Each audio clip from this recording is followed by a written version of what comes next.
Hello दोस्तों, कैसे हैं आप सभी लोग। एक बार फिर से आपका अपनी क्लास में बहुत बहुत स्वागत है। दोस्तों, आज हम लोग पढ़ने जा रहे हैं संविधान, और संविधान के 2 वीडियो हो चुके हैं। लास्ट वाले वीडियो में मित्रों हम लोगों ने देखा था कि संविधान सभा का सर्वप्रथम गठन 9 दिसंबर 1946 को हुआ था, और उसी समय संविधान सभा के प्रथम जो अध्यक्ष बनाए गए थे वो अस्थायी थे, और जो सबसे वरिष्ठ व्यक्ति थे सच्चिदानंद सिन्हा। तो इन सब की कड़ियों को आगे बढ़ाते हुए आज हम और आगे बढ़ते हैं, और आज आप पढ़ते हैं संविधान सभा की और प्रमुख समितियां और उनके प्रमुख अध्यक्ष के बारे में। और ये ऐसे प्रश्न हैं जो मित्रों हमेशा कंपटीशन में आते रहते हैं और आने की हमेशा संभावना बनी रहती है। तो इस पार्ट को, संविधान को आप लोग बहुत अच्छे से पढ़िए, जिससे कि आपकी आने वाली परीक्षाओं में आप उत्तीर्ण हो सकें। तो चलिए चलते हैं मित्रों। अगर बात करते हैं, जैसा कि आपको पता है कि संविधान सभा के जो अध्यक्ष थे स्थायी डॉक्टर राजेंद्र प्रसाद थे, और यही हमारे भारत के प्रथम राष्ट्रपति भी बने थे। अगर बात करते हैं उपाध्यक्ष की, सबसे इंपॉर्टेंट बात, अध्यक्ष तो सबको याद रहता है, लेकिन वो जो उपाध्यक्ष की बात करते हैं तो बहुत कम लोग इसके बारे में जानते हैं। तो आज हम बात करते हैं उपाध्यक्ष की संविधान सभा के। तो पहले थे एस.सी. मुखर्जी और दूसरे थे मित्रों टी. कृष्णामाचारी। तो याद रखिएगा, इंपॉर्टेंट क्वेश्चन है, पूछ लिया जाए तो कंफ्यूज मत होइएगा। 2 उपाध्यक्ष थे, एस.सी. मुखर्जी और टी. कृष्णामाचारी। इसके बाद बात करते हैं अगर प्रस्तावना की। जैसा कि आपको पता है कि जो प्रस्तावना थी 13 दिसंबर 1946 को ये प्रस्तावित की गई थी, संविधान सभा में रखी गई थी, और 22 जनवरी 1947 को इसको स्वीकृत किया गया था। ये दोनों डेटें बहुत इंपॉर्टेंट है और क्वेश्चन में आ सकता है या प्रश्न आ सकते हैं परीक्षाओं में, तो इसको याद रखिएगा। उसके बाद बात करते हैं संविधान सभा की। तो संविधान सभा की 2 समितियां बनाई गई थी। पहली समिति थी विषय संबंधी समिति, दूसरी थी प्रक्रिया संबंधी समिति। मित्रों, अगर बात करते हैं संविधान की विषय संबंधी समिति की, तो ये जो समिति थी विषय संबंधी, ये संविधान का निर्माण करती थी। दूसरी समिति की बात करते हैं प्रक्रिया संबंधी, तो ये महत्वपूर्ण प्रश्नों को ढूंढा करती थी। तो याद रखिए, दोनों समितियों का कार्य अलग अलग था। पहले का कार्य था विषय संबंधी का संविधान का निर्माण करना, और प्रक्रिया संबंधी का था मात्र महत्वपूर्ण प्रश्नों को ढूंढना। अब हम बात करते हैं महत्वपूर्ण और समितियां की जिनको पूछा जा सकता है। तो चलिए चलते हैं। पहले बात करते हैं नियम संबंधी समिति। तो इसके जो अध्यक्ष थे वो डॉक्टर राजेंद्र प्रसाद थे। मूल अधिकार समिति की बात करें तो सरदार वल्लभ भाई पटेल थे, ठीक है। और अगर बात करते हैं प्रारूप समिति की, तो डॉक्टर अम्बेडकर, भीमराव अम्बेडकर जी इसके अध्यक्ष थे। इसमें सदस्यों की संख्या 7 थी, याद रखिएगा मित्रों। और अगर बात करते हैं संघ संविधान समिति की, तो इसके जो अध्यक्ष थे नेहरू जी थे, पंडित जवाहरलाल नेहरू। प्रांतीय संविधान सभा की बात करते हैं, प्रांतीय संविधान समिति की, तो सरदार वल्लभ भाई पटेल जी इसके अध्यक्ष थे। झंडा समिति की आपको पता है, लास्ट टाइम बता चुका हूँ, डॉक्टर राजेंद्र प्रसाद थे। अल्पसंख्यक समिति की बात करें तो एक थे एस.सी. मुखर्जी, और दूसरी अगर मित्रों बात करते हैं मौलिक अधिकार संबंधी उप समिति की, दोनों इंपॉर्टेंट है, याद रखिएगा। अल्पसंख्यक समिति की बात करते हैं, इसके अध्यक्ष थे एस.सी. मुखर्जी, और बात करते हैं मौलिक अधिकार उप समिति, तो इसके थे जे.बी. कृपलानी, ठीक है। और यदि बात करते हैं प्रारूप समिति की, जैसा कि मैंने बताया, प्रारूप समिति में मित्रों 7 सदस्य थे, और इसमें जो अनुच्छेद थे 315 अनुच्छेद पर विचार किया गया था। 8 अनुसूचियां बनाई गई थी, और इसके 3 वाचन हुए थे। और बाद में जब हुआ था तो इसमें जो थी अनुसूचियां 8 थी, 395 अनुच्छेद थे, और 22 भाग थे, याद रखिएगा। अगर बात करते हैं मित्रों वाचन की, तो प्रारूप समिति का जो प्रथम वाचन हुआ था मित्रों 4 नवंबर से 9 नवंबर 1948 तक हुआ था। दूसरे वाचन की बात करते हैं मित्रों, तो हुआ था 15 नवंबर 1948 से 17 अक्टूबर 1949 तक। तीसरे वाचन की बात करते हैं मित्रों, तो हुआ था 14 नवंबर से 26 नवंबर 1949 तक, ठीक है। ये वाचन थे। और मैंने बताया कि अगर इसके आगे बात करते हैं, जो संविधान सभा हमारा स्वीकृत हुआ था 26 नवंबर 1949 को, ये स्वीकृत हो गया था, ठीक है। और इसमें 8 महिलाओं ने हस्ताक्षर भी किए थे, याद रखिएगा, शायद पूछ सकते हैं प्रश्न को।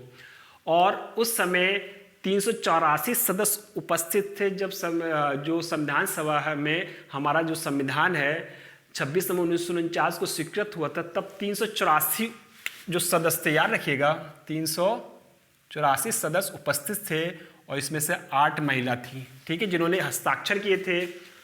अगर बात करते हैं 22 जुलाई 1947 को, तो हमारा जो राष्ट्रीय ध्वज है उसको स्वीकार किया गया था, याद रखिएगा डेट भी।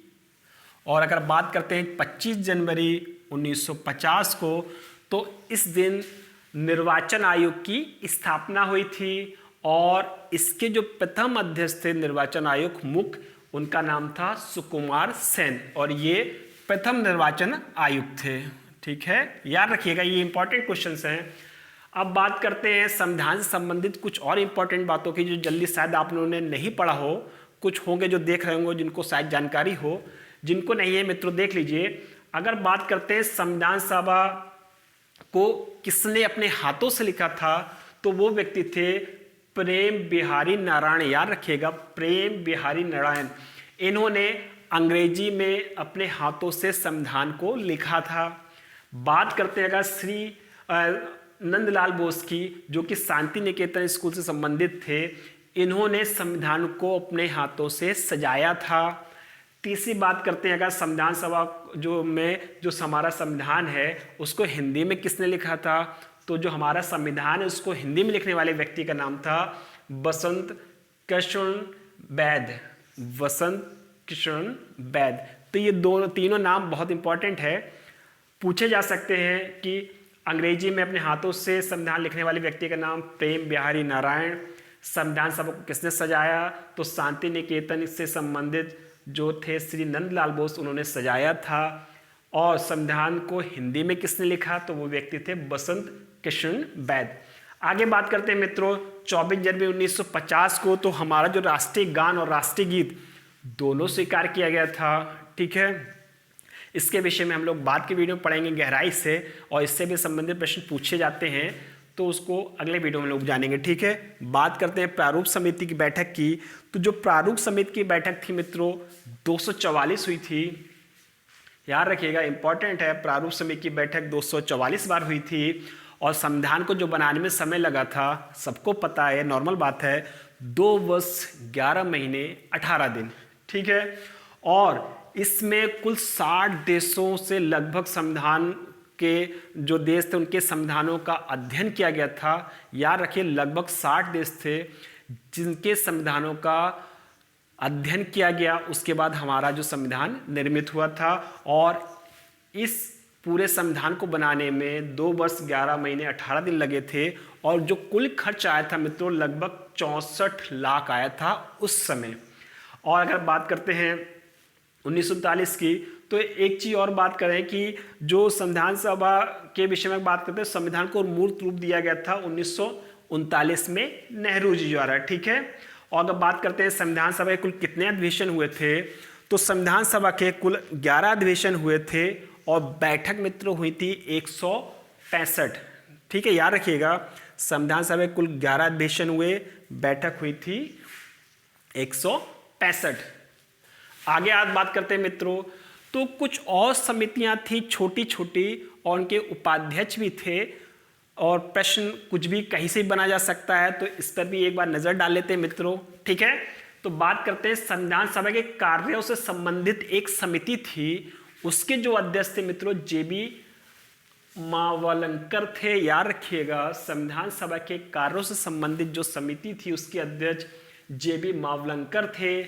दूसरे नंबर पे आती है कार्य संचालन समिति, तो इसके जो अध्यक्ष थे डॉक्टर के.एम. मुंशी थे। तीसरी बात करते हैं क्रीडेंशियल समिति की बात कर लें तो अल्लादी कृष्णा स्वामी अय्यर। याद रखिएगा क्रीडेंशियल समिति की जो अध्यक्षता की थी अल्लादी कृष्णा स्वामी अय्यर ने की थी। फिर बात करते हैं वित्त एवं कर्मचारी समिति, मतलब यह स्टाफ समिति, तो इसके जो अध्यक्ष थे मित्रों वो थे डॉक्टर राजेंद्र प्रसाद, ठीक है। और बात करते हैं आयुक्ते को, जो आयुक्त थे, आयुक्तों के प्रांतों के लिए जो समिति गठित की गई थी उसकी जो अध्यक्षता की गई थी वो की थी पी पट्टाभी सीतारमैया ने। और अगर बात करते हैं सर्वोच्च न्यायालय के लिए जो तदर्थ समिति गठित की गई थी उसके जो अध्यक्षता की थी एस वरदायारवियर ने की थी, ठीक है। वर्दारियर ने की थी। और बात करते हैं संविधान सभा के पिता किसे कहा जाता है, तो संविधान सभा का पिता डॉक्टर भीमराव अंबेडकर को ही कहा जाता है। और 26 नवंबर जो कि हमारा संविधान दिवस है, संविधान दिवस के रूप में मनाते हैं। संविधान दिवस को 2015 से मनाया जाता है। 26 नवंबर 2015 से 26 नवंबर को संविधान दिवस के रूप में मनाया जाता है, क्योंकि ये बाबा साहब के 125वें जन्म दिवस के रूप में मनाया जाता है, याद रखिएगा, ठीक है। और अगर बात करते हैं कि जैसा कि पता ही मित्रों 26 नवंबर 1949 को हमारा जो संविधान है वो लागू हुआ था। इसके जो महत्वपूर्ण अनुच्छेद थे उनको लागू कर दिया गया था। इन अनुच्छेदों की संख्या लगभग जो किया जाए तो इनकी अनुच्छेदों की संख्या पूरी कहें तो 16 अनुच्छेद थे, जिनको जिस दिन हमारा संविधान 26 नवंबर 1949 को लागू हुआ था उसी दिन से ये 16 अनुच्छेद भी प्रभावी हो गए थे। और हमारा जो पूर्णतः लागू हुआ था संविधान 26 जनवरी 1950 को हुआ था। तो 26 नवंबर 1949 को 16 अनुच्छेद प्रभावी हो गए थे।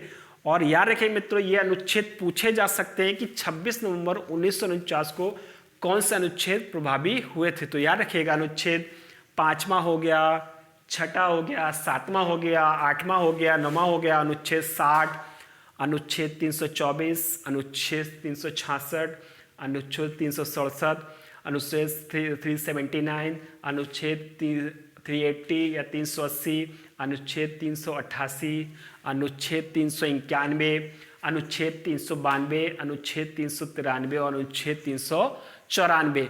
तो ये मित्रों 16 अनुच्छेद थे जो जब हमारा 26 नवंबर 1949 को संविधान लागू हुआ था तो उस दिन ये अनुच्छेद भी प्रभावी हो गए थे, ठीक है। तो मित्रों ये आज का था वीडियो, उम्मीद है आप लोगों को पसंद आया होगा। और ये महत्वपूर्ण जानकारियां हैं जो निश्चित रूप से आपके आने वाले समय में मदद करेंगी।